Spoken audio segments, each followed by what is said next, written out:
भारत में 80 से 90% लोग इतने पागल हैं कि सर गाड़ी तो लाखों की ले लेंगे, 10 लाख की ले लेंगे, 20 लाख की ले लेंगे, पर जो रिफंड मिलना है सरकार से वो सरकार के पास ही छोड़ देंगे। और खास बात यह है कि उनको पता भी नहीं होता कि रिफंड भी मिलता है। अब ध्यान से सुनिए, अगर आप 10 लाख से ऊपर की गाड़ी खरीदते हैं तो सरकार 1% टीसीएस काटती है। मतलब अगर 10 लाख की गाड़ी खरीद रहे हो तो 10,000 टीसीएस, 20 लाख की गाड़ी खरीद रहे हो तो 20,000 टीसीएस। और हमारे भोले भाले इंडिया के लोग सोचते हैं ये पैसा गया तो गया।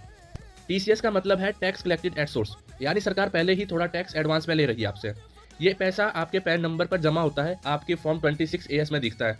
ये कोई फाइन नहीं है, ये आपका ही पैसा है। अब ये समझिए, अगर आपकी साल की इनकम पर कोई टैक्स नहीं बनता तो ये पूरा पैसा आपको रिफंड मिलता है। अगर टैक्स बनता है तो उतना कम टैक्स देना पड़ेगा जितना आप पे टीसीएस कटा हुआ है। चलो मान लेते हैं आपकी टोटल इनकम पर 50,000 टैक्स बनता है सालाना, ठीक है, और आपने 20 लाख की गाड़ी खरीदी है। 20 लाख की गाड़ी में आपने 20,000 टीसीएस ऑलरेडी दे रखा है, तो आपको जो आप 50,000 नहीं देना है, आईटीआर जब भरोगे आपको सिर्फ 30,000 देना है। 20,000 पे बच गया। मतलब ये है कि नुकसान नहीं है आपका कहीं पर भी। लेकिन अगर आपने आईटीआर नहीं भरा तो पैसा वहीं पड़ा रहेगा सरकार के पास। और जब आप बाद में हिसाब किताब करोगे तब आप सोचोगे यार ये तो फालतू के टैक्स सरकार लगाती है।